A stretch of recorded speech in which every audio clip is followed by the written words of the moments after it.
Pour le groupe radical républicain, démocrate et progressiste, la parole est à Monsieur Jean-Pierre Magui.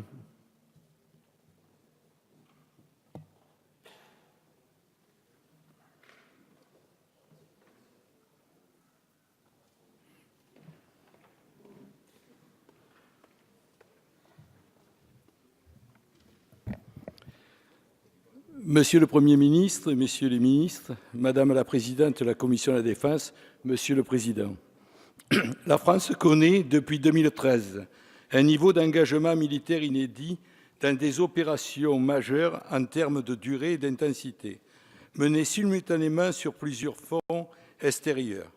Il s'agit de l'opération Barkhane dans la bande sahélo-saharienne, de l'opération Sangari en Centrafrique et de l'opération Chamal au Levant.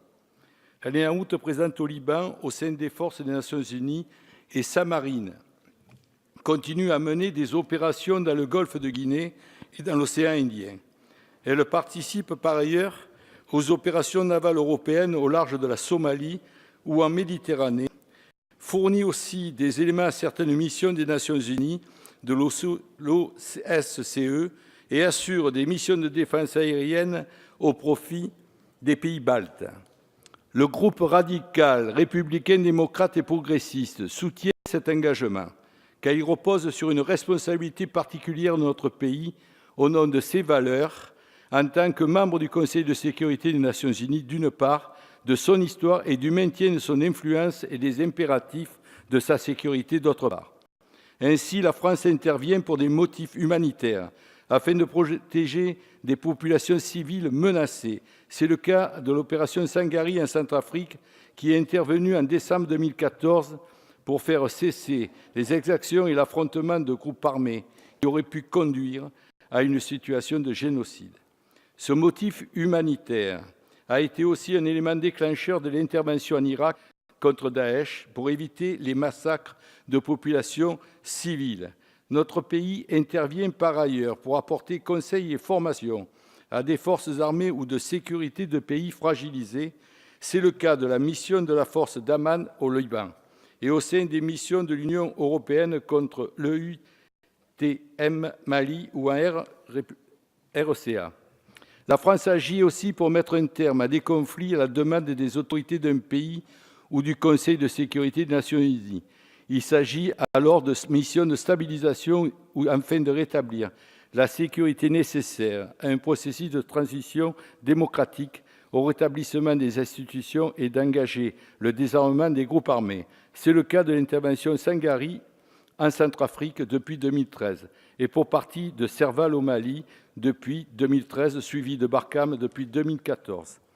La France intervient enfin et surtout en opération extérieure pour lutter contre les groupes armés terroristes qui menacent la stabilité de certains États et celle du monde. C'est le cas au Mali depuis 2013, puis un an après dans l'ensemble des 5 pays de la bande sahélo-saharienne, en Irak depuis 2014, en Syrie depuis 2015, pour soutenir la lutte contre Daesh aux côtés de la coalition internationale. Une lutte qui s'est à juste titre renforcée depuis les 3 attentats menés sur notre territoire depuis 2015, d'autant que la menace reste forte.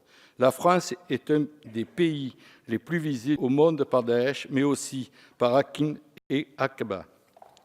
Ces interventions sur des théâtres d'opérations extérieures ont permis des avancées significatives, en particulier dans la lutte contre les groupes armés terroristes. En effet, l'État islamique recule sur le terrain en Irak et en Syrie.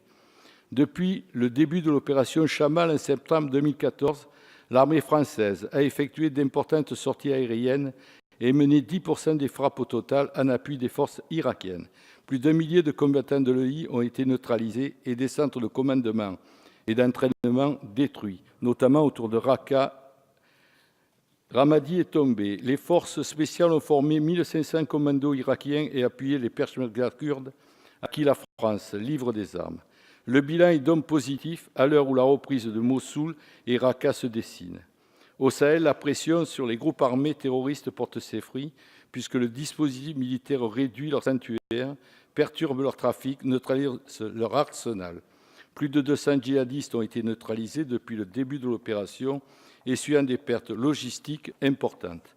La menace d'un Sahalistan est donc aujourd'hui écarté car l'ennemi traqué en permanence n'a plus de zone de refuge. Pourtant, les conditions sont souvent très difficiles. En premier lieu, pour les 7000 militaires qui s'y trouvent.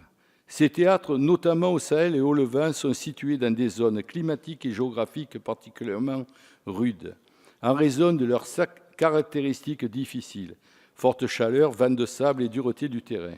Dans ces conditions climatiques et géologiques, les forces doivent être particulièrement endurantes, entraînées et aguerries.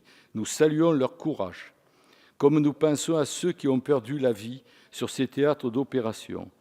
En ce sens, le monument pour les soldats morts en OPEX, qui verra le jour l'an prochain à Paris, est une initiative salutaire, car il signifie aux commandants des OPEX que la nation n'oublie pas ceux dont le sacrifice ultime a témoigné de la valeur de leur engagement militaire. Ces conditions aussi éprouvent les matériels déployés qui sont conséquents. Rappelons que l'opération Barkhane nécessite une quinzaine d'hélicoptères, 400 véhicules blindés et logistiques, une dizaine d'avions tactiques et de chasse et 5 drones. À ce titre, nous soutenons les engagements budgétaires pris pour 2017 en faveur de nos soldats et de leur équipement. En effet, dans un budget global de la défense en hausse pour cette nouvelle annuité de la loi de programmation militaire réactualisée, des mesures d'amélioration de la condition du personnel ont été posées. Elles sont à la hauteur du niveau d'engagement en opérations extérieures comme intérieures. Ainsi, le plan d'amélioration de la condition du personnel permettra de compenser les fortes suggestions pesant sur lui. Ce plan comportant un volet rémunération, des mesures d'amélioration des conditions de travail et de soutien aux familles pendant l'absence, à hauteur de 287 millions d'euros en 2017. De même, les rééquipements des armées se poursuivra. Plus de 17 milliards d'euros de crédits permettront l'acquisition de nouveaux matériels, à savoir 15 hélicoptères de combat, 3 Rafales, 3 avions de transport, des navires de protection, pour ne citer que. Par ailleurs, le stock des munitions, fortement entamé par l'opération Chamal en Irak, va être gonflé puisque 80 millions d'euros supplémentaires ont été budgétés. Cependant, si nous soutenons ces opérations extérieures et leur coût budgétaire très élevé, dans notre budget, nous voulons fortement rappeler que les interventions que nous menons en Centrafrique, dans le Sahel, en Syrie et en Irak, sont aussi dans l'intérêt de l'Union européenne.